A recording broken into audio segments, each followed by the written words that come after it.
देवस्नान पूर्णिमारे श्रीक्षेत्र रे घटिला विराट चमत्कार जहा होई नथिला 50 वर्ष भितरे सेही भली चमत्कार हैला आज महाप्रभुंक स्नान पूर्णिमारे। देवस्नान पूर्णिमारे श्रीक्षेत्र रे घटिला विराट चमत्कार जहा होई नथिला 50 वर्ष भितरे सेही भली चमत्कार हैला आज महाप्रभुंक देवस्नान पूर्णमी रे। महाप्रभुंक स्नान यात्रा रे सामिल हेबा पई आसीतिबा भक्त माने एहाकु देखि आश्चर्य होई जाइथिले।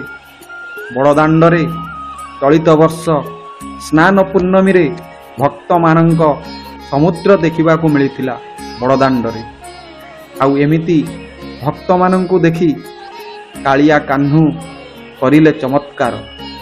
आपण माने जदि एही दृश्य को देखि नाहंती तेबे आमर एही वीडियो माध्यम रे देखि नियंतु दर्शक बंधु। देखिबा पूर्वरु भक्त बंधु जदि आपण माने प्रकृत रे महाप्रभु जगन्नाथंकर परम भक्त जदि महाप्रभु जगन्नाथंकु भल पांती तेबे निश्चिंत कमेंट बॉक्स रे लिखि दियंतु जय जगन्नाथ।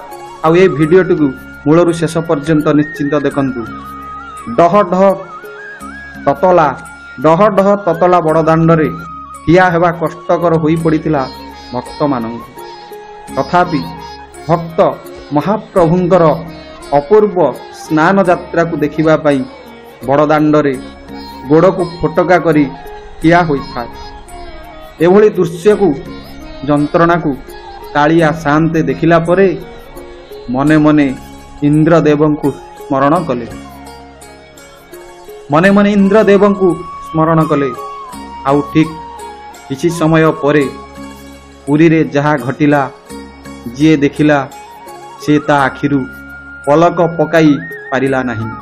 जे देखिला से ता आखिरु पलक पकाई पारिला नहीं। ता आखि को पलक पकाई पारिला नहीं।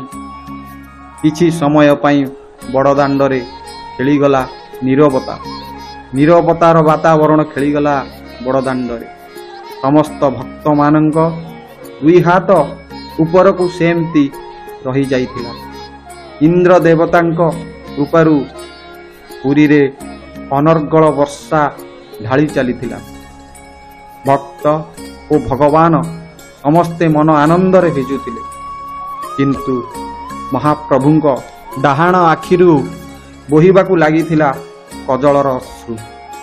डाहाण आखिरु कजलर अश्रु बोही जाइथिला श्रीमुख अधर पर्यंत।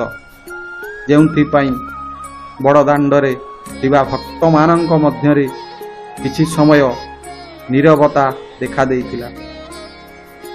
एपटे वर्षा हेउछि ढू ढू वर्षा हेउछि। भक्त माने सेमिति बड़दाण्ड रे ठिया होइछन्ति महाप्रभुंकु चाहि। महाप्रभुंक आखि एवं भक्त मानंकर आखि एकाकार होइथिला बड़दाण्ड रे। किंतु महाप्रभुंकर डाहाण आखिरु बोही चलीथिला कजलर अश्रु। वर्षा हेबा द्वारा परिवेश ठंडा होइथिला। किंतु महाप्रभुंक आखिर सेही कजल अश्रु किछि विराट संकेत देउथिला। प्रभु बड़ ठाकुर मां सुभद्रा तांको आखिरु सेमिति किछि अश्रु बोही नथिला। तांको आखिरु सेमिति किछि अश्रु बोही नथिला जेमिति बोहीथिला महाप्रभु जगन्नाथंक आखिरु। महाप्रभु जगन्नाथंक आखिर सेही कजल अश्रु किछि विराट संकेत देउथिला। वर्षा द्वारा तातिरु रक्षा मिलिथिला सत हेले एही भिजा भिजा वर्षा अनेक किछि कहि जाउथिला। जगन्नाथ महाप्रभुंक द्वारा किछि संकेत देउथिला। कौन से संकेत आगकू हेबो ताहा सेही महाप्रभुंकु ही जଣା। दर्शक बंधु 2024 मसीहार अणसर 13 दिनर हेबो।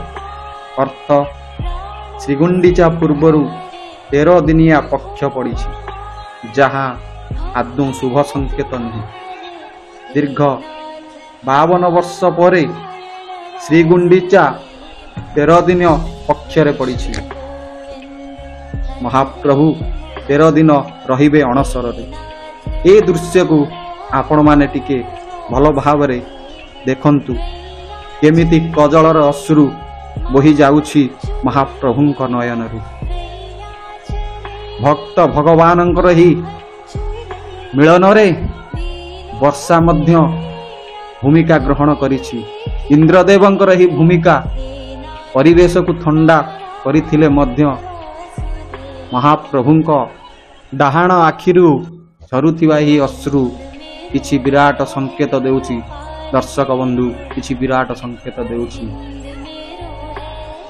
ବଡ଼ଦାଣ୍ଡରେ ଲକ୍ଷ ଲକ୍ଷ ଭକ୍ତ ଆଜି ଏହାକୁ ଦେଖି ସ୍ତବ୍ଧ ହୋଇଯାଇଥିଲେ, ଚକିତ ହୋଇଯାଇଥିଲେ। ଏ କ'ଣ ଦୃଶ୍ୟ, ଏ କି ପ୍ରକାର ଦୃଶ୍ୟ ଆଜି ଆମ ଆଖି ଦେଖିଲା, ଏ ନୟନ ଦେଖିଲା। ମହାପ୍ରଭୁଙ୍କର ଡାହାଣ ଆଖିରୁ ଏକ ମୋଟାର କଜଳ ଅଶ୍ରୁ ବହି ଚାଲିଥିଲା। ଅନ୍ୟ ବାମ ଆଖିଟି ସେମିତି ଚକାଚକା ଆଖି ଗୋଲ ହୋଇ ଦେଖାଯାଉଥିବା ବେଳେ କିନ୍ତୁ ବାମ ଆଖିରୁ ବହି ଚାଲିଥିଲା ଅଶ୍ରୁ ଭଳି କଜଳର ଅଶ୍ରୁ। ଦର୍ଶକ ବନ୍ଧୁ, ଆପଣମାନେ କ'ଣ ଭାବୁଛନ୍ତି କମେଣ୍ଟ ମାଧ୍ୟମରେ ନିଶ୍ଚିନ୍ତ ଲେଖିବେ। କିନ୍ତୁ ମହାପ୍ରଭୁଙ୍କର ଏହି ସ୍ନାନ ଯାତ୍ରା ସ୍ୱର୍ଣ୍ଣ ଅକ୍ଷରରେ ଲିପିବଦ୍ଧ ହୋଇଯାଇଛି, ସ୍ୱର୍ଣ୍ଣ ଅକ୍ଷରରେ ଲିପିବଦ୍ଧ ହୋଇଯାଇଛି। ସୁନ୍ଦର ସୁନ୍ଦର ପୁଷ୍ପ ଦ୍ୱାରା ମଣ୍ଡପ ସଜା ଯାଇଥିଲା, ପୁଷ୍ପମାଲ୍ୟ ଦ୍ୱାରା ମଣ୍ଡପକୁ ସୁନ୍ଦର ଭାବରେ ସଜା ଯାଇଥିଲା। ଅନେକ ଭକ୍ତ ଛୁଟି ଆସିଥିଲେ ଅନେକ ଦୂରରୁ, ଆଉ ମହାପ୍ରଭୁ ଆଜି ସ୍ନାନ କରିଥିଲେ ତାଙ୍କର ସେହି ସ୍ନାନ ମଣ୍ଡପରେ। କିନ୍ତୁ ମହାପ୍ରଭୁଙ୍କର ସେହି ଡାହାଣ ଆଖିରୁ ଗଡ଼ି ଚାଲିଥିଲା କଜଳର ଅଶ୍ରୁ। ଏହି କଜଳର ଅଶ୍ରୁ ସ୍ତବ୍ଧ କରିଦେଇଥିଲା ଉପସ୍ଥିତ ସମସ୍ତ ଭକ୍ତମାନଙ୍କୁ। ଉର୍ଦ୍ଧ ଭାଉ କରି ଠିଆ ହୋଇଥିବା ଭକ୍ତମାନେ ସେମିତି ଜୟ ଜଗନ୍ନାଥ, ଜୟ ଜଗନ୍ନାଥ ହରିବୋଲ ହୁଳହୁଳି ଦେବାକୁ ଲାଗିଥିଲେ। ଦର୍ଶକ ବନ୍ଧୁ, ଆପଣ ଯଦି ଆଜିର ସ୍ନାନ ଭିଡ଼ିଓ ଦେଖିପାରି ନାହାନ୍ତି, ତେବେ ଆମର ଏହି ଭିଡ଼ିଓ ମାଧ୍ୟମରେ ଦେଖି ନିଅନ୍ତୁ ମହାପ୍ରଭୁଙ୍କର ଏହି ଦିବ୍ୟ ସ୍ନାନକୁ।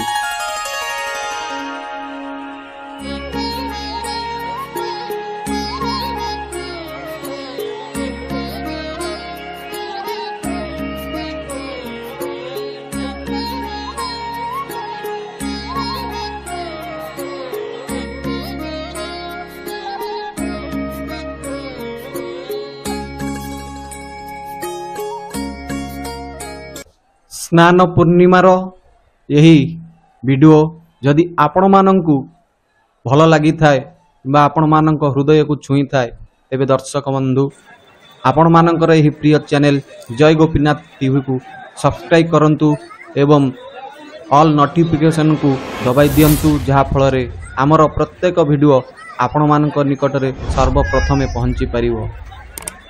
ଆପଣଙ୍କ ଦିନଟି ମଙ୍ଗଳମୟ ହେଉ। ଜୟ ଜଗନ୍ନାଥ, ଜୟ ଗୋପୀନାଥ।